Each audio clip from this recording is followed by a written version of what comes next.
writing out in the sunshine. Yeah, it'll never catch on.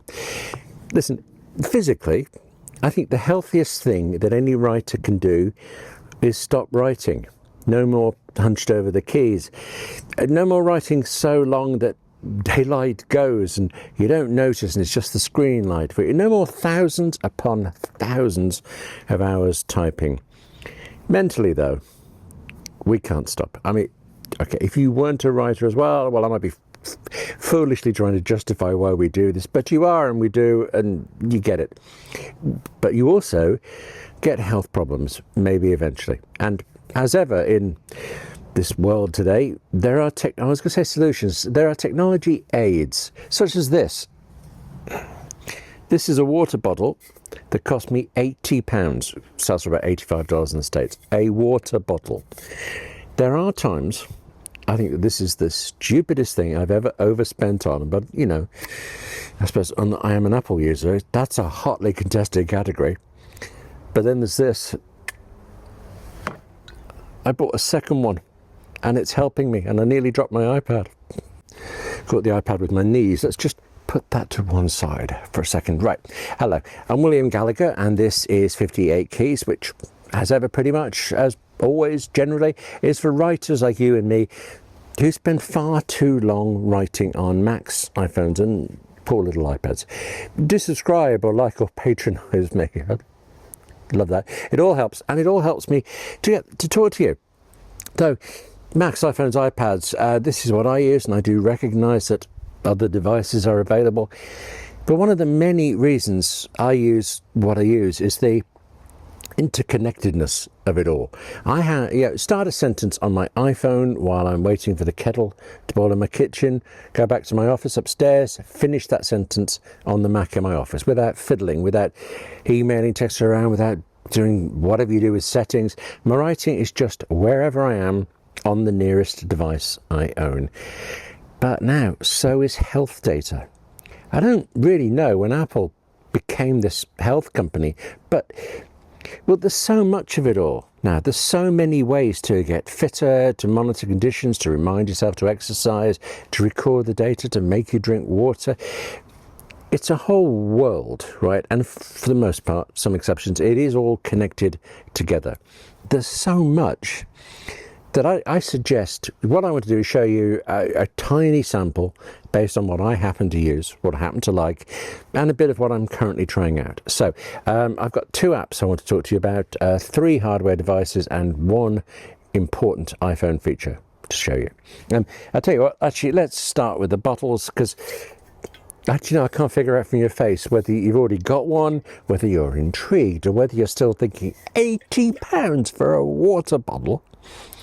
The thing is, I don't drink enough water, right? I'm a tea and a Pepsi Max man, or I was, still am a bit. This bottle has changed that. I'm now over a month into using it, but the fact is that it changed me instantly. I now drink what it and its app tells me is the right amount of water every day, without fail. And I'm feeling better because of it. My red face is getting fractionally less red. Well, now it's mostly embarrassment with anything else. Do spend a lot of time in the loo. Oh, more embarrassment. Swings and roundabouts.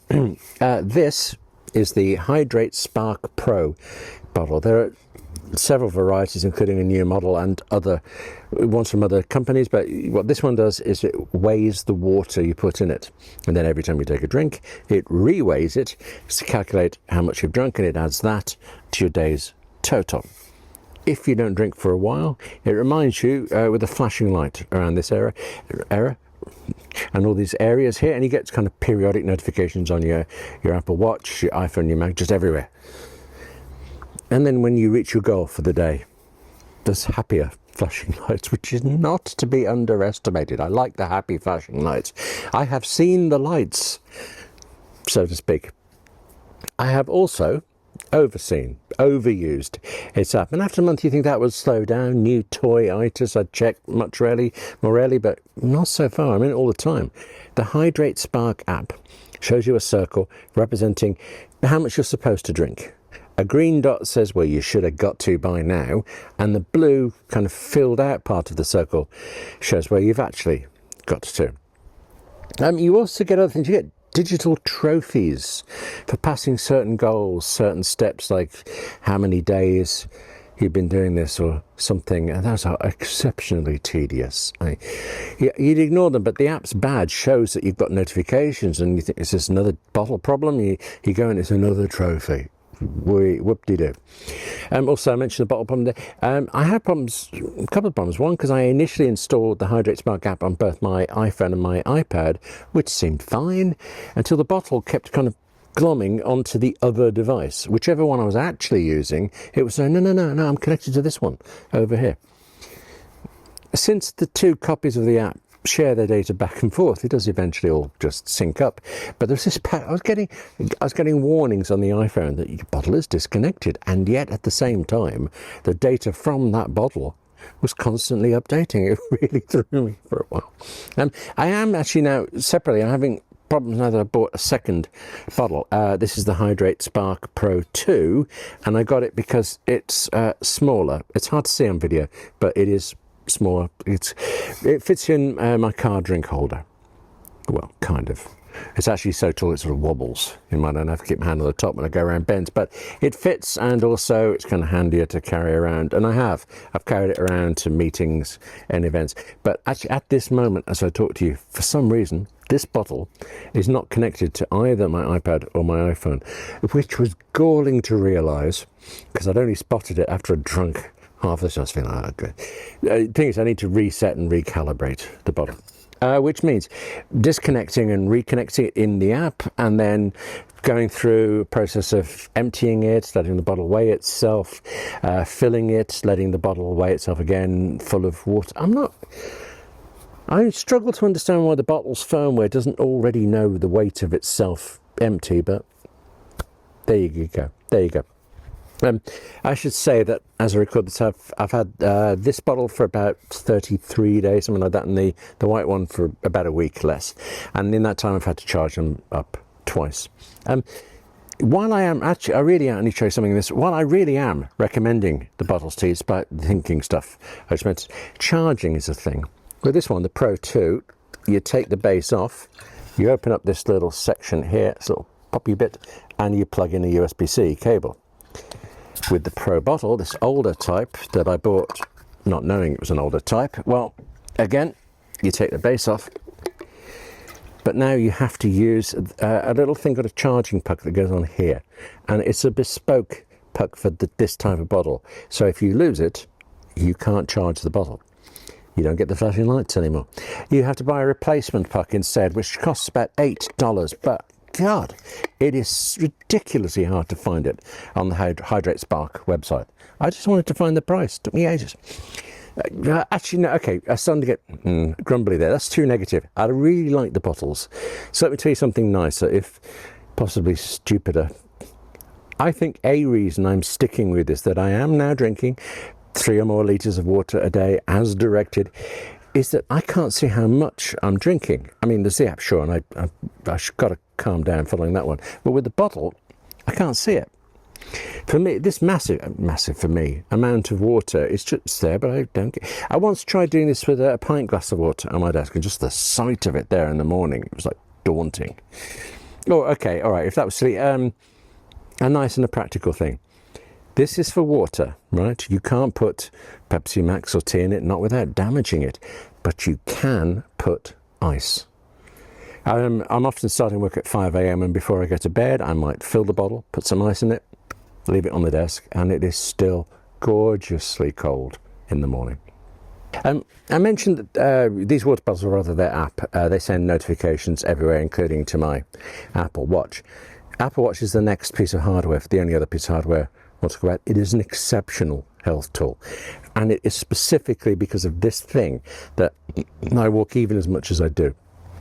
Certainly, it's what makes me stand up from my desk 12 hours a day, 12 times a day. It's what makes me feel guilty not moving around enough when I'm too busy too, but the guilt is high there. Apple Watch, right, is just replete with health features for us as writers. It's warned me when I go into writing events that are loud enough to damage my hearing. It'll listen, I suppose, and it taps me on the wrist and says, "William, you need to be younger." Plus, There are direct exercise things like an indoor-outdoor walk, and I use that one a lot. Whenever I do stir my backside and go out to the shop or something, get more tea or Pepsi mugs, I tap the button to say I am going on an outdoor walk. I might accidentally forget to turn it off immediately afterwards, but the watch is on to me. It sees I've stopped walking and it stops. Though nicely actually, it also sees if I've been walking and I have forgotten to turn the thing on, it actually offers, do you want me to turn this on? You're walking. And while I've only done this a few times, right, only really done it, well, when I was taking quite a substantial walk, oh, you're right, I'll just tell you, or when I was commissioned to write about Apple Watch health features, okay, Apple Watch also includes time to walk.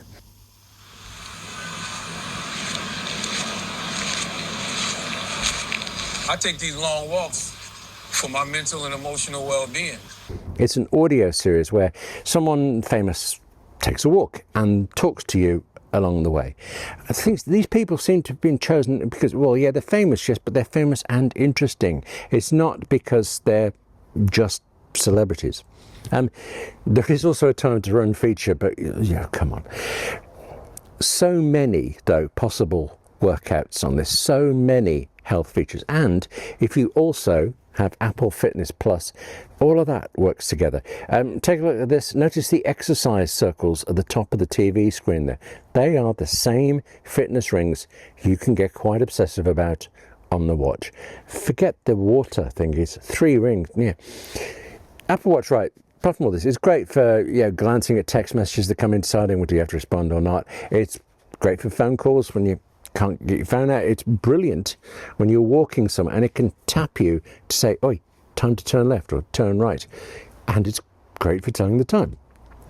But it is also this tiny powerhouse of health sensors and health features. And whatever bad shape I may be in right now from a lot of months recently of about 15 hours a day at the keyboard, I am better than I would be because of the Apple Watch. No, wait, hang on. I said that was the last. I had 3 hardware things. This is the last one. That time to walk audio series, right? Well, it works best with AirPods, and you know that's great. But specifically, these, the AirPods Pro 2 model, also come with a hearing test. The thing with that is you need to fit them particularly snugly into your ears before it'll work. And while, I mean, it all sounds great to me and they've never fallen out, the hearing test app, every time I try it, says, no, William, they're not quite in. So I got to take the time. I mean to fiddle and get it sorted. I keep meaning to then take the test. I'll do it when I'm over the current mass of writing projects. I've got these so many things at the moment, so many deadlines have collided. I mean, actually this, talking to you, is a really nice break. Thank you. But what I will find out when I take the test is the state of my hearing, and I strongly suspect that isn't brilliant. So that's one thing. But once you've taken the test and you know your hearing state, there's another thing. AirPods Pro 2 adjust the audio they're playing to compensate for any hearing problem you've got. I mean, there's got to be a limit, surely. But for example, I think this is the kind of thing it works. If your hearing happens to be slightly poor in one ear, I believe what this means is the AirPods Pro 2 will up the volume for that ear and not this one. We live in quite a scary world, I think, but there are some remarkable things in it. Now, the data about your hearing and your walking and also your heart rate from just everything, it is constantly being recorded by the Apple Watch if you have one, and added to the Apple Health app, which you do have. If you have any Apple device, you've got that. And I think it's quite an incredible app. Certainly not sure it's on the Mac, but it's on the iPhone. It's there all day, and you and I never look at it, but it is constantly working. It's also constantly confusing. I mean, open it and try to find your way around, though. Yeah, that's a tea break gone. And also look at this. It says I've drunk water 16 days in the last 4 weeks, and have I hell? The water bottles app shows that I've drunk 3 or more litres of water every day for the last, I think it's 32 days now as we talk. I've still got to finish today. So there's something screwy there. Especially, actually, since the only place the health app can get that water data from is the bottle, the HidrateSpark app and the bottle. Presumably it's syncing. Presumably the error here is down to my bottles disconnecting and reconnecting, that problem. I mean, okay, I can't account so easily for how the health app seems to have got my age wrong, because I'm 21. But it is worth taking quite a lot of time to schlep around the health app, because it is recording data like your exercises and, like I say, your heart rate, and just an incredible menstrual cycles are in here, just so much if you have an Apple Watch. And what it is it's basically a ridiculously good picture of your overall health. So if you have to see a doctor for anything, well, you can show him or her this data, and that is enormous. Instead of your doctor taking your heart rate now in the appointment, your watch can show them what the rate has been like all day, all week, all year, back to when you bought the watch. Apple actually funds a lot of health research projects around the world, and they are all by very far the largest ever medical research sample projects ever made, because they can so easily have so much data from hundreds of thousands of volunteers. Just a ridiculously massive test group, and they all have to be wearing Apple Watch. Some health insurance companies, particularly in the States, will give you a better rate if you wear an Apple Watch. Apple must love this. And then there's this. Whether you ever bother, right, to go through this app, and whether or not when you do you can find whatever it is you're interested in, do be sure to use the app at least once. Open the health app on your iPhone, your iPad, tap on your face at the top left, and then tap on medical ID. Fill this out. Emergency contact, details of any medication you're on, conditions, allergies. There's loads of things in there. Fill in whatever you would want paramedics and doctors to know if you weren't able to tell them. Because if you can't tell them, if you're in an accident, if you're injured, if you for any reason are not conscious, emergency responders can pick up your iPhone and see all of this information immediately. All they have to do is tap to wake the phone, and then when they're shown the passcode page, and of course they don't know your passcode, but there's also an emergency button down there. Tap on that, and now there's also a medical ID button. They tap it, tells them everything you need them to know. You've got to do that, you must. And you must make sure that the show when locked and share during emergency call options are turned on. I think that's the default, but make sure they're on. It's serious stuff. Well, actually, it's pretty serious. I tell you what, how about we end with a couple of less critical health things, such as nice apps. Nice apps. Two of them. One that I definitely recommend, because I've been using it now for about 90 days. Bend. It's an exercise app. I'm hunched over the keys, right? And I am aware of pretty regular neck ache and headaches. And most of the time, to try to fix this, I've been using Bend's posture exercise. So neck rolls, shoulder rolls. This one's called the cactus arms exercise, but I think of it more as surrender. It's helping. Plus, it's only 4 minutes long each day, where some of the other Bend strenuous exercises, which I have done once or twice, and which actually I need, because I'm finding my legs are really weak from a ridiculous amount of sitting. Well, they're longer. I mean, some of them are 15 minutes. I know, 15. Plus, if I use Bend on my iPad, right, or if at my Mac and I'm using it on the iPhone, but through iPhone mirroring, having it on the same screen, I can also have a book open at the same time. It is so satisfying, kidding yourself, that you are allowed to take a 4-minute break to read, regardless of the day's deadlines and pressures. And actually, it is satisfying when the Bend app tells you how many days you've done. And I know that's saying 60 odd, and 60 odd days is a bit less than the 90 odd days I just claimed a minute ago, but I had another syncing problem. Why am I suddenly getting syncing problems between the iPhone and the iPad copies of the Bend app? And consequently, Bend became convinced that I missed a day. I did not. So there. So far, actually, I have also not missed a day with the very, very last thing that I want to show you, which is an app called Food Noms. And this is very easy to not miss a day, because I started the trial this morning. As we talk right now, I have a week to decide whether to subscribe or not, and actually I'm not sure. If you already know and use Food Noms, I'd be grateful to hear what you think of it, and if it's helping you and what it's helping you with. And if you don't know it, well then this is the thing that impressed me. Over breakfast this morning, right, having just installed the app, I used it. I took a photo of my toast. But then it obviously ran the photo through an AI system. It looked exactly the way Apple's visual intelligence works with. I'm sure it's another system, some other system, but yeah, right, whatever it is. It recognised that the photograph was of toast, yes, but also that it was white bread toasted and that it was buttered. From that, it calculated portion size, calories, protein, and just a stunning amount of other stuff. And I think that is deeply impressive. But I've seen it work now. I need to think about whether it works for me. Food Numbers is all about setting goals. I don't really have any. Well, I want to be a better writer, but just to get through the setup process and try it out, I kind of stabbed randomly a button and say, yeah, goal is lose weight, and I want to lose it by, I can't even remember. It was lose an amount per week by some amount. I didn't even look. If I'm just recording this data in Food Numbers, if I'm only playing with it really to see how well it recognises different meals, I don't think that's worth £40 or $40 a year to me. But I'll see. And of course, whether it's right for me or not, well, there's nothing at all wrong. Food Numbers is as clever and as easy to use as I'd been told before, so it could well be right for you. I've all the obvious things to say. Really? I mean, actually, obviousness applies to everything. All the things I've shown you, from the water bottles to the bend up the lot. It might suit you, it might not. Except for the medical ID stuff. That's just mandatory. I mean, fantastic, but mandatory.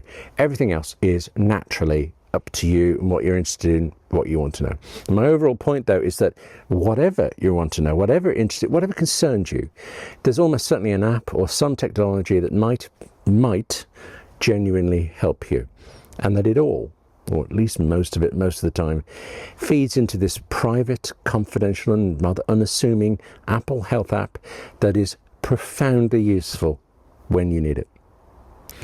That's it for this edition of 58 Keys. I need to go finish reading Sanderson. Do a bend workout, obviously, yeah. And then, well, as it happens, I'm right back to the writing, as I hope you are too. Thank you very much for watching, but take care of yourself, maybe with water bottles. I don't know, I do like them. But more important, equally importantly, write more, and I'll see you soon.